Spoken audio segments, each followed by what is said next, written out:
Hello everybody, welcome to Monday Morning Must Knows. My name is Merlin Rothfeld, and here are three very important things to pay attention to for the upcoming trading week. Now, as you all know by now, it's October. The upcoming trading week starts with October 3rd, and it's going to be a wild one. Lots of major announcements, and of course, as we get to the tail end of this year, even more excitement generally comes into the marketplace. We've had a wild year with regards to stocks, Forex, cryptocurrencies, commodities. It's been crazy, and maybe that tail end will even bring in more volatility.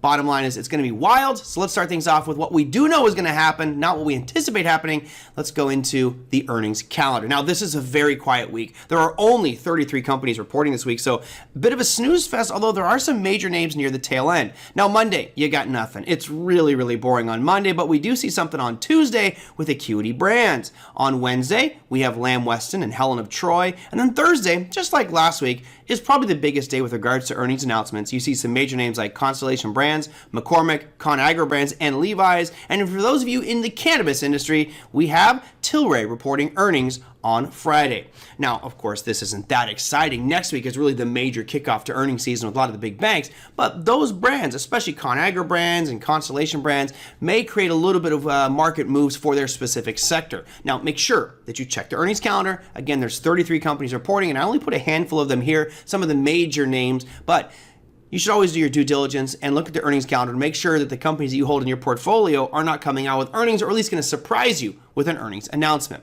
Now, let's shift into some bigger, more important stuff. We're going to look at jobs. You heard Jerome Powell talk about it over the past several months on how employment is historically low. Everything's looking really good. Well, is it?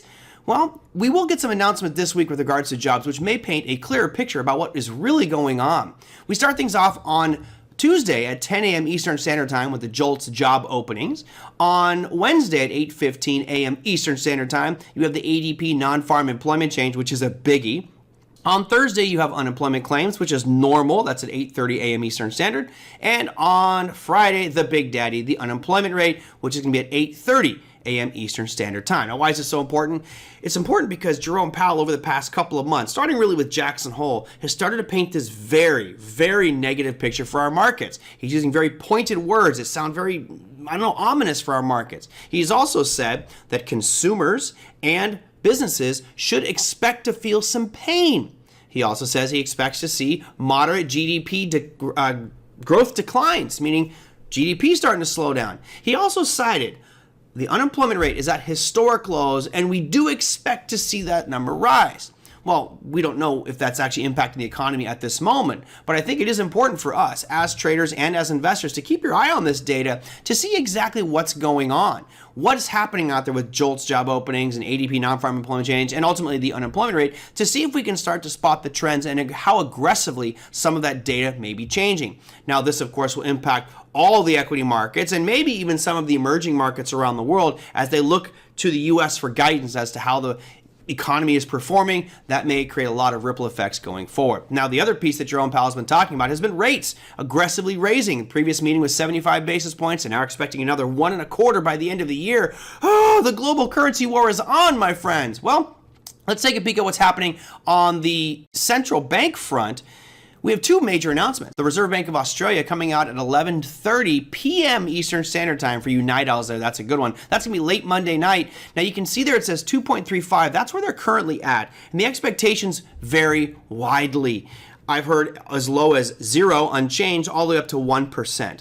From what I'm reading, most of the sources are saying probably going to come out at 50 basis point increase, probably just to keep up with what the U.S. has been doing. Now, Australia has been rather aggressive, but their neighbor directly to the east has been even more aggressive. You can see here that the Reserve Bank of New Zealand is already at 3%, and they're expecting that number to increase as well. Again, we don't know how much. Usually with the U.S., it's very clear. We have Fed funds futures to track. With Australia and New Zealand, it's not quite as easy. Now, again, they're at 3%, and the expectations are anywhere between 0 and 1%. I'm going to go out on a limb and say both of these come out at 50 basis points. That seems to be in line with the majority of expectations. And New Zealand will be Tuesday at 9 p.m. Eastern Standard Time. Now, this is important for all of us because if you're trading dollars, it's going to be priced against other currencies around the world. For anybody who's a Forex trader, whether you're trading spot markets or you're trading the futures markets, the Australian dollar on Monday and the New Zealand dollar on Tuesday should have wild fluctuations because the expectations aren't really set in yet. People are still hemming and hawing about where they're going to go with regards to rates. So it's probably going to be a surprise to a lot of people how those rates are going to come out. Of course, the Australian dollar and the New Zealand dollar have been tanking against the US dollar, and central banks down there may be a bit concerned with how the value of their currency is declining so quickly, and maybe they might step in to make some changes going forward. That, my friends, is your Monday Morning Must-Knows. We'll see you next week.